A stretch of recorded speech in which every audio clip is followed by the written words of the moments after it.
Hello everyone, good morning. कैसे हैं आप लोग? तो सबसे पहले बात कर लेते हैं आज के इस दैनिक रोजगार समाचार में 72,825 शिक्षक भर्ती के मामले में। जैसा कि आप लोग जानते हैं, कल 19 दिसंबर को सुनवाई हुई है और नई डेट भी लग चुकी है।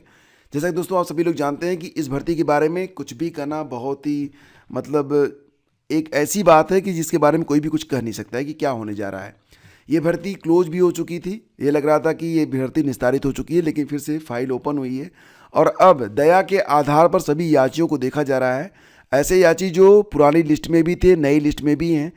तो जज साहब ने यहाँ पर यह कहा कि ऐसे एस्पिरेंट जिन्होंने अपनी ज़िंदगी का एक बड़ा हिस्सा इस केस मुकदमे की पैरवी में खपा दिया है और इस भर्ती से उनको काफ़ी उम्मीदें हैं, तो हम देखते हैं कि इनके लिए हम क्या कर सकते हैं। फिलहाल दोस्तों यहाँ पर एक लिस्ट मांगी गई है और इस लिस्ट में ये कहा गया है कि दो लिस्ट तैयार करिए। एक वो जो कट ऑफ से ऊपर है, जो कट ऑफ के एबव हैं, एक लिस्ट में उनका नाम होना चाहिए, और दूसरी लिस्ट में जिनका नाम जो है कट ऑफ के नीचे है उनका नाम होना चाहिए। अब देखना ये होगा कि दोनों लिस्ट में कितने लोग आते हैं।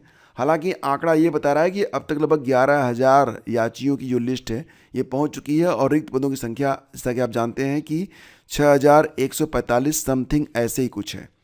तो फिलहाल अगर देखा जाए तो मामले की जो अगली सुनवाई है ये अब कब होने जा रही है? 22 जनवरी 2026 को, संभवतः 22 जनवरी 2026 को ये सुनवाई हो सकती है। तो दोस्तों अभी फ़िलहाल ऊँट किस करोड़ बैठेगा कोई भी कुछ जानता नहीं है। अब बहुत सारे बच्चे ऐसे भी हैं जो कि याची नहीं है, ना तो पुरानी लिस्ट में ना तो नई लिस्ट में। अब वो याची बनने के लिए बेकरार हैं। तो मतलब मुझे लगता है कि याची बनना, अगर आप पुराने याची नहीं हैं तो नए याची बनने से कोई फ़ायदा आपको मिलने वाला नहीं है, क्योंकि इस लिस्ट में वही लोग शामिल हैं जो लोग पुराने लिस्ट में भी हैं और नई लिस्ट में भी हैं। उन्हीं के संघर्ष को देखा जाएगा, क्योंकि ये दया पिटीशन है। बाकी जो नए जुड़ेंगे उनको हो सकता है, लेकिन मैं कुछ कह नहीं सकता हूँ। आई एम नॉट श्योर, ठीक है ना? तो अपने बुद्धि विवेक का इस्तेमाल कीजिए और खुद निर्णय लीजिए कि आपको क्या करना पड़ेगा। अगर इस मामले से रिलेटेड हैं, आप जुड़े हुए हैं, बहुत सारे लोगों ने 3,000, 4,000, 5,000 रुपये देकर एक गैम्बलिंग जैसी स्थिति उन्होंने एक्सेप्ट कर ली है कि चलो जीतेंगे या हारेंगे। तो मतलब ये डिपेंड करता है कि आगे क्या होने वाला है, आप कितना साहस दिखाते हैं, बाकी चीज़ें, ठीक है ना? चलो दोस्तों आगे बढ़ते हैं। आपको बता दें कि एलटी गेट की परीक्षा, जैसा कि आप लोग जानते हैं, कल आपकी एलटी गेट की परीक्षा होने जा रही है। तो फिलहाल इसके बाद जो परीक्षाएं होंगी वो अब जनवरी में होंगी। एलटी गेट में जीएस को लेकर बहुत सारे हमको जो है अभी भी कमेंट मिलते हैं और लोग मैसेज भी करते हैं कि सर जीएस को लेकर डर लगता है। दोस्तों डरने की कोई बात नहीं है। अगर आप इस चैनल के प्लेलिस्ट में जाएंगे, वहाँ पर कोर्सेज में आपको एलटी ग्रेड का 2 प्लेलिस्ट दिया गया है। एक में आपको एलटी ग्रेड जीएस के सारे टॉपिक क्लियर कर दिए गए हैं, दूसरे में आपको मॉडल पेपर दिया गया है। 2 प्लेलिस्ट अगर आपने अच्छे से देख लिया तो फिर जीएस 30 में से एटलीस्ट 25 आपके सही होंगे। ये तो बिल्कुल मैं शर्त लगा के कह सकता हूँ। और जो लोग पेड ग्रुप में हैं तो रिवीजन अच्छे से करिए आप लोग। पीडीएफ आपको बिल्कुल फ्री में मिलती है। साथ साथ सिस्टमेटिक तरीके से आपको हर जानकारी भी प्रोवाइड करवाई जाती है। जीएस और करंट के नोट्स भी आपको दिए गए हैं। यूट्यूब पर जितने भी लेक्चर होते हैं सारी डिटेल पीडीएफ आपको मिल जाती है। अधिक जानकारी आप डिस्क्रिप्शन में दिए गए लिंक पर क्लिक करके ले सकते हैं। ज्वाइन कैसे करेंगे दोस्तों? तो डिस्क्रिप्शन में एक लिंक है, या फिर आप हमें व्हाट्सअप करेंगे तो आपको जानकारी मिल जाती है। 499 की जगह मात्र 299 रुपये देकर आप इस ग्रुप को ज्वाइन कर सकते हैं फ़िलहाल, ठीक है ना? और दोस्तों यहाँ पर जो अगली खबर है कि उत्तर प्रदेश शिक्षा सेवा चयन आयोग के नए अध्यक्ष ने अपना कार्यभार संभाल लिया है। और जैसा कि आप लोग जानते हैं, नवनियुक्त अध्यक्ष डॉक्टर प्रशांत कुमार का, फिलहाल दोस्तों पूर्व डीजीपी डॉक्टर प्रशांत कुमार ने शुक्रवार को कार्यभार ग्रहण कर लिया और उन्होंने सभी से अपनी मुलाकात की है। मीडिया से उन्होंने ये कहा है कि अभ्यर्थियों का जो चयन होगा वो मेरिट पर हो गया, शुचिता से किसी प्रकार की समझौता वो नहीं करेंगे। 29 और 30 जनवरी को टीईटी होगी या नहीं होगी, फिलहाल बैठक के बाद पता लगाया जाएगा। लेकिन दोस्तों बात यह है कि अगर 29-30 जनवरी की टीईटी को आप देखें तो अभी तक टीईटी के आवेदन लिए नहीं गए हैं।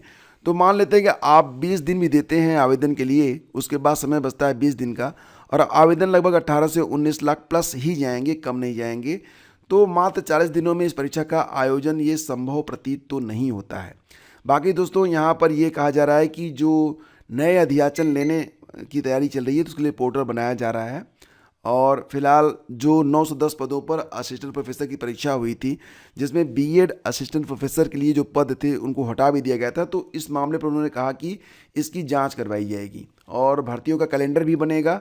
साथ ही उन्होंने कहा कि टीजीटी और पीजीटी 2022 की परीक्षा कराने के बाद ही अब नई भर्तियां जो हैं वो करवाई जाएंगी, यानी कि उनकी प्राथमिकता में टीजीटी और पीजीटी भर्ती है। और फिलहाल जो गड़बड़ियां जिनके बारे में शिकायत मिली है, जैसे कि असिस्टेंट प्रोफेसर परीक्षा, तो उन्होंने कहा कि इसकी जांच करवाएंगे और जो भी रहेगा जैसे रहेगा उस हिसाब से कार्रवाई आगे बढ़ाई जाएगी। तो दोस्तों अगर सारी चीज़ें लागू होती हैं तो डेफिनेटली आपको बहुत अधिक बेनिफिट मिलने वाला है। और इसी के साथ दोस्तों आगे बढ़ें तो एक खबर और भी निकल के आ रही है कि लेखपाल भर्ती के विज्ञापन में विसंगतियों पर चेतावनी। दोस्तों आप सभी लोग जानते हैं कि लेखपाल भर्ती का जो विज्ञापन जारी हुआ था तो उसमें आरक्षण को लेकर बहुत सारे लोगों ने मुद्दा उठाया था और इसके बाद मुख्यमंत्री ने इसको संज्ञान में भी लिया। और इसके बाद अब जो लेखपाल का विज्ञापन है दोस्तों, एक नया विज्ञापन अब जारी हो सकता है। और रही बात 29 दिसंबर से जो आवेदन शुरू होने वाले थे, ये आवेदन पोस्टपोन भी हो सकता है। एग्जैक्टली बात ये दोस्तों कि जो आपका वर्तमान में विज्ञापन जो आप देख पा रहे हैं लेखपाल भर्ती का, अब ये पुनः चला गया है वापस। और अब एक सप्ताह के अंदर संशोधित जो इसका संशोधन होगा, संशोधित अध्याचन तैयार करके फिर से उसे UPSSC को भेजा जाएगा ताकि भर्ती पूर्ण नियम सम्मत और आरक्षण प्रावधानों के साथ आगे बढ़े। मतलब लेखपाल भर्ती विज्ञापन का बदलना तय है। और मुख्यमंत्री ने कहा है कि सरकारी भर्तियों में आरक्षण व्यवस्था का अक्षरशः पालन अनिवार्य है। लंबवत और क्षैतिज दोनों तरह के आरक्षण का सम्मान न केवल कानूनी दायित्व है बल्कि सामाजिक न्याय की मूल भावना भी है। तो फिलहाल लेखपाल भर्ती का विज्ञापन बदलेगा। अब मैं दोस्तों यहाँ पर यह भी कहना चाहूँगा कि जब आरक्षण के मुद्दे पर ये विज्ञापन में चेंज आ ही रहे हैं तो एक चेंज और भी आना चाहिए। वो ये है कि पीटी 2025 के लिए जो कट ऑफ अंक हैं अगर पहले डिक्लेयर हो जाए तो ज़्यादा बेहतर नहीं होगा, ज़्यादा बढ़िया रहेगा। लेकिन अगर यहाँ पर परसेंटाइल नहीं बल्कि ये कह दिया जाए कि 50 अंक 55 अंक, तो ये एक कट ऑफ लग जाए तो मतलब सभी लोग ना हैप्पी हो जाएंगे, सभी लोग जय जय, ठीक है ना, ये होना चाहिए।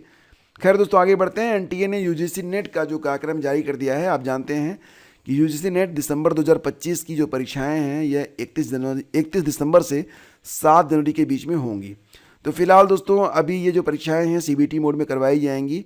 विषय और परीक्षा शिफ्ट की जानकारी वेबसाइट पर जाकर आप देख सकते हैं, लेकिन किस शहर में आपकी परीक्षा होगी ये जानकारी आपको 10 दिन पहले मिलेगी। मतलब जिनकी परीक्षा 31 दिसंबर को है उनको ये जानकारी मिलेगी 21 दिसंबर को, और जिनकी परीक्षा है 7 जनवरी को उनको जानकारी मिलेगी 27 या फिर 28 दिसंबर को। तो इस प्रकार से कुल 85 विषयों पर परीक्षा आयोजित की जाएगी। 2 शिफ्ट में परीक्षा होगी। पहली शिफ्ट सुबह से 9 से 12 होगी, दूसरी शिफ्ट 3 से शाम 6 बजे तक रहेगी। 3-3 घंटे का पेपर ये होता है। और शिक्षा मित्रों का मानदेय भी बढ़ सकता है दोस्तों, शिक्षा मित्रों का मानदेय बढ़ सकता है। तो अभी फ़िलहाल तो कुछ कहा नहीं गया है, लेकिन इस पर विचार करने की बात कही जा रही है। शिक्षा मित्रों और अनुदेशकों के मानदेय वृद्धि पर निर्णय जल्द। और अगर ऐसा होता है दोस्तों तो ये ज़रूरी भी है। बहुत सारे शिक्षा मित्र हैं, अनुदेशक हैं, इतने कम सैलरी में कैसे उनका गुजारा हो, सैलरी क्या कहें मानदेय कहें, ठीक है ना। और अनिवार्य टीटी, तो इसको लेकर बहुत सारे शिक्षक अब भी तैयार नहीं है कि हम टेट की परीक्षा देंगे। वो कह रहे हैं कि कोर्ट ने कह दिया साहब, लेकिन आप एक काम करिए, आप प्रधानमंत्री जी से कहिए और संसद में एक अध्यादेश लाकर इस मामले को निस्तारित करिए। हमें परीक्षा नहीं देना है, हम परीक्षा दे नहीं पाएंगे। तो ये मांग की गई TFI के द्वारा, यानी कि टीचर्स फेडरेशन ऑफ इंडिया के द्वारा। इनका प्रतिनिधिमंडल शिक्षा मंत्री धर्मेंद्र प्रधान से मिला है। खैर आगे बढ़ते हैं। खबर ये है कि नए साल में 1.5 लाख नौकरियां देगी प्रदेश सरकार। तो दोस्तों यहाँ पर पहले ही क्लियर है कि 50,000 भर्ती शिक्षक भर्ती होगी, 50,000 पुलिस में भर्ती होगी। बाकी जो भर्तियां होने जा रही हैं तो 20,000 के आसपास भर्ती राजस्व में होगी। बाकी 30,000 भर्तियां ये स्वास्थ्य, आवास विकास, कारागार, बाल विकास, पुष्टाहार समेत अन्य क्षेत्रों में भर्तियां होंगी, ठीक है ना। और ये सट्टेबाजी ऐप मामला, 7 हस्तियों पर ईडी की कार्रवाई। एक ऐप है, शायद नाम आपने भी सुना हो, 1xBet। अब दोस्तों ये जो ऐप है ना, ये कोई कैरेबियाई देश है, क्या नाम है उसका, कुराकाओ में यह दर्ज है, लेकिन इसे भारत में भी चलाया जाता है।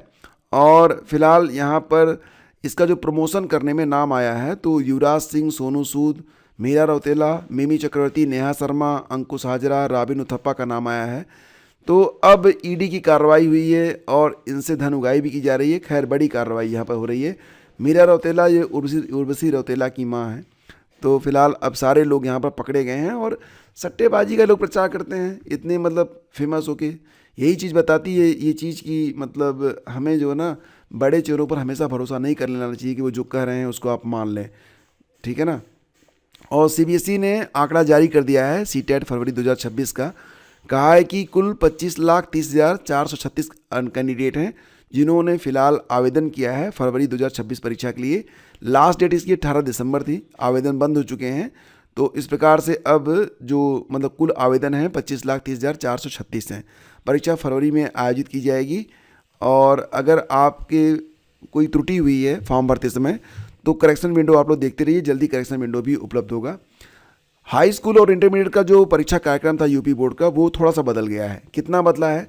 देखो बस इतना बदला है कि हाई स्कूल की हिंदी और प्रारंभिक हिंदी विषय की जो परीक्षाएं हैं ये होंगी अब 18 फरवरी को, और इंटरमीडिएट की जो परीक्षाएं हिंदी वाली दोनों ये होंगी 18 फरवरी को सेकेंड मीटिंग में। हाई स्कूल पहली मीटिंग में और इंटरमीडिएट सेकेंड मीटिंग में। और इंटर की जो परीक्षा थी संस्कृत विषय वाली ये चली गई है 12 मार्च को, ठीक है ना। बाकी जो परीक्षा कार्यक्रम है ये मैंने आपको टेलीग्राम स्टडी विद ज्ञान प्रकाश पर शेयर कर दिया है, तो आप जाके इसे वहाँ से प्राप्त कर सकते हैं, देख सकते हैं। और रही बात दोस्तों LT ग्रेड के पेड ग्रुप से जुड़ने के बारे में, तो डेफिनेटली दोस्तों आपको जुड़ना चाहिए, इसमें आपको बहुत अधिक फ़ायदा मिलने वाला है, ठीक है ना। तो हम मिलते हैं आपसे अगले वीडियो में। आज का जो लेक्चर है LT ग्रेड का दोस्तों ये आ चुका है, आप जाके वाच कर लीजिएगा, खासतौर से बहुत ही बेनिफिशियल रहेगा जो लोग तैयारी कर रहे हैं। तो GS में हिस्ट्री के टॉप 60 MCQ जो आपको दिए गए हैं आज का जो मॉक टेस्ट है, हालांकि मॉक टेस्ट नहीं है, एक तरीके से सॉल्व पेपर है। 2018 में जो पेपर आया था सोशल साइंस का उसमें हिस्ट्री का पोर्शन सॉल्व कराया गया है। और ये बात भी बताई गई है कि जो लोग सोशल साइंस सामाजिक विज्ञान विषय के साथ परीक्षा देने वाले हैं उनको पेपर किस प्रकार से हल करना चाहिए और कौन कौन से विषय उनको चूज करना चाहिए, किस आधार पर विषय का वो वहाँ पर जो है जाकर चयन करेंगे। और इतिहास के जो प्रश्न हैं ये तो सभी के लिए बेनिफिशियल हैं, चाहे आप सोशल साइंस की तैयारी कर रहे हों या फिर इतिहास की या फिर GS की। तो ये वीडियो सभी के लिए इंपॉर्टेंट रहेगा। आप अभी जाके वॉच करिए, आपको यहाँ स्क्रीन पर वीडियो दिखाई दे रहा होगा। Thank you.